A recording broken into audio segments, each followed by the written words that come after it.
Hey guys, welcome to another video of mine. It's Commander Belay, and this is your review for the Chelsea versus Watford game, which ended 3-0 to Chelsea. And we're on our way to securing that top four finish at, Champions League place.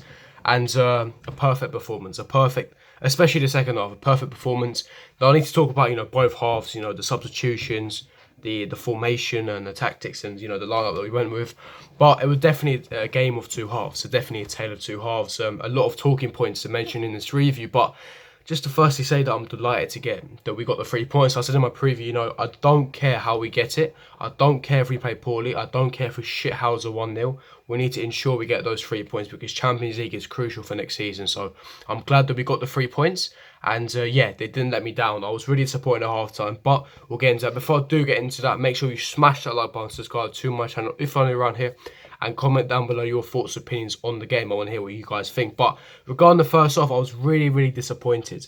I was so disappointed because I'll be honest, it was quite flattering that it ended 0-0 half time. I'll be brutally honest. Watford were by far the superior team, winning the second balls, the high press that they were giving, a bit like Frankfurt were Thursday night, the way the Watford are winning the ball back, winning back possession, recuperating it, and basically, basically disrupting our line of play, disrupting that area where Jorginho likes to dictate the game. Obviously, he played a magnificent game. He's flying in tackles, he's dictating in the second half.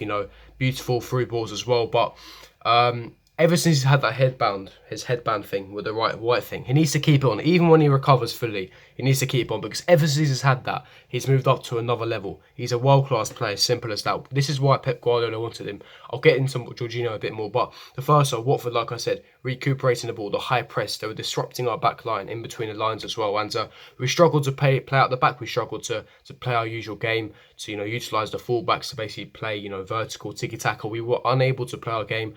Watford had a much better chance. Delafeu and Kepa. Kepa made a world-class save, and for him only, not only did he get the clean sheet, he made a magnificent world-class save, fingertips onto the crossbar. It was Troy Deeney. It was a ball that came to box. We struggled to deal with the set pieces as per usual. Deeney, powerful header, and kept out of nowhere like a panther, fingertips onto the post, and he saves it in a magnificent player, world-class player. What a world-class save. It was fantastic, and the main reason why we got the clean sheet is because of Kepa. So, for me, a fantastic 9 out of 10 performance from him. Distribution, as per usual, was fantastic. One of the best sweeper keepers in the Premier League, the way he distributes the ball, etc. Defence was on point. There were a couple of times in this first half, however, where they were shaky. They were all over the show, especially Marcus Alonso. This guy was frustrating me and annoying me all the time in the first half, getting into battles, giving stupid corners away, not being press resistant. The fact with Alonso, he's not press resistant. He needs so much time to be able to pick a normal pass. It was so frustrating. And like I said, it was quite flattering that it was 0-0 at half time. However, second half, it must have been a really good team talk by Sarri, because we came out firing at the blocks. 2 goals in 3 minutes, 2 assists in 3 minutes for Eden Hazard, who's potentially just played his final home game of the season, which is quite sad. But basically, Loftus-Cheek coming on for the injured N'Golo Kante 10th minute, bullet header in the 14th minute, and in the 51st minute, another corner basically put in by Eden Hazard, a bullet header by David Luiz, 2-0. And Watford could not deal with our press. Watford could not deal with it. We came out firing in the second half. Definitely, more energetic, high press, playing in between the lines, operating those half spaces, better movement, quick touch, quick movement, etc. 1-2 passing. Definitely a much better second half. Like I said, definitely a tale of two halves. But the lineup was a very controversial. Now, obviously, the lineup was Kepa in goal, Alonso, Azpilicueta, Andres Christensen, Luiz, Jorginho, Kante, and Kovacic with Hazard, Pedro, and Higuain. Now, we all knew that Higuain would definitely be playing this game because Giroud got those 90 minutes against Frankfurt on Thursday night. Pedro, I did believe I got the front three correct. And then Kovacic was in number 8. Now, there was a lot of rumours that Ross Barkley would be starting this game. Thankfully, he didn't. I thought Kov had a good game, but it was really annoying because in the 8th minute when N'Golo Kante came off with that injury, it was so unfortunate because hopefully he's not too long. He had a bit of a hamstring injury. Hopefully he's back. We need him for that Europa League final if we do get there. And it's looking likely that he will be missing the Frankfurt game Thursday night, which is such a shame. But hopefully he does recover quickly. Then Kovacic came in that position. A lot of people think, what does Kovacic do? He doesn't score, he doesn't assist, but he links up the play, the movement that he provides. You know, obviously he's nowhere near as good as Kante in that right centre mid position, but he can do a job. He can do a job temporarily. You know, linking up the play, keeping the ball, very, very press resistant. His dribbling is on point as well. Really good link up play.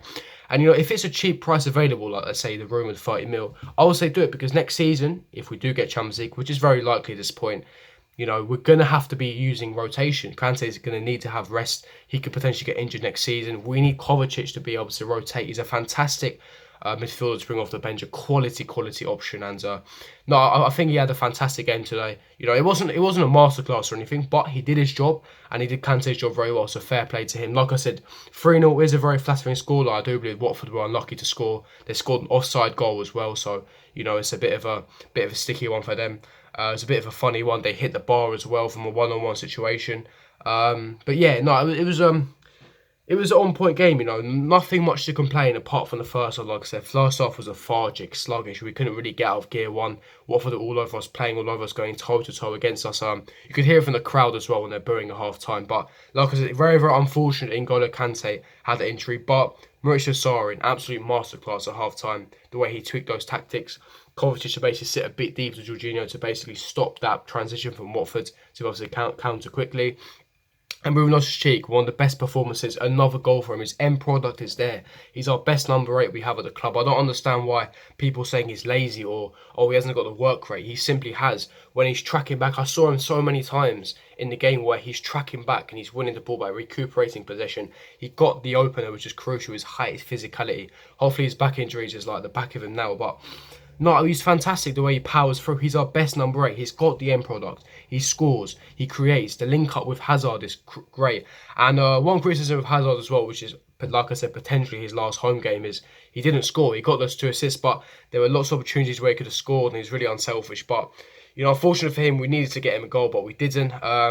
Really, really unfortunate for him, but hopefully, fingers crossed, this is not his last home game in the Premier League. Obviously, he's got another home game on Thursday against Frankfurt, but fingers crossed it's not his last home game, because we need him fresh. And I was quite shocked that, you know, Willian didn't come on, but that could be understandable because obviously N'Golo Kante came off injured, so he can only make 2 substitutions. Giroud come on a 70th minute. But before I do get on further, I really want to talk about Gonzalo Higuain's performance. Now, I thought that it was a lot of complaints about his performance. He didn't have the best of performances. However, he did pick up a sublime goal. He's our best finisher at this football club, and you can see why. Elite movement, world-class movement. That finish, the audacity, the chip. Like, he's got the composure, he's got the lethal finishing, and he's one of the best in the world. Those near post finish. You can see what he used to be in his prime. You can see at one point in his career under Sarri at Napoli where he was world class. Not anymore. He's on a slight decline. Where, you know, his elite movement, the movement's there. Yes, he's lost a bit of a yard of pace, but he's got the movement and he's certainly got the finishing. And yes, he didn't have the greatest of first halves, but second half he definitely picked up a superb second half. And no complaints for Gonzalo Higuain. Fantastic performance of him in second half, especially, like I said, link-up play, movement. And that's the thing that Sarri needs to tweak at half-time, because in the first half, like I said, it was so lethargic. There was no movement. We couldn't really get out of first gear. We were stuck in our own half.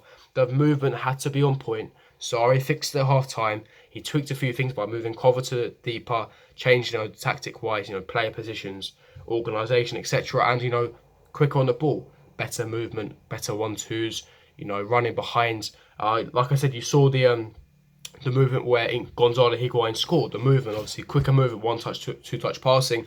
Pedro then put him through, onside trap, and he scored. So, you know, fantastic finish from Gonzalo Higuain.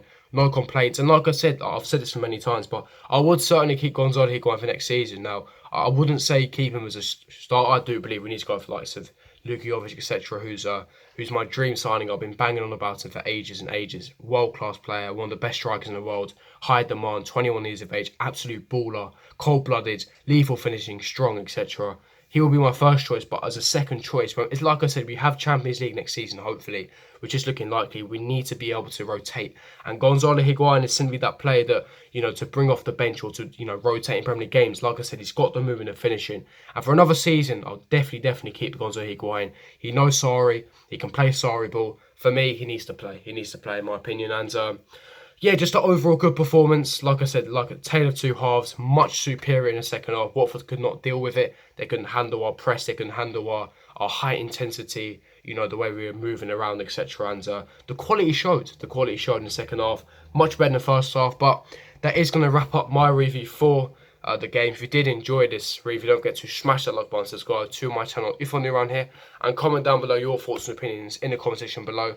And looks like top 4 is nearly wrapped up. We're nearly there, guys. We're nearly there. One more game, that's it. And as far as I know, Huddersfield drew to United, so even better for us. But yeah, I'll see you guys 4 minutes video. Peace.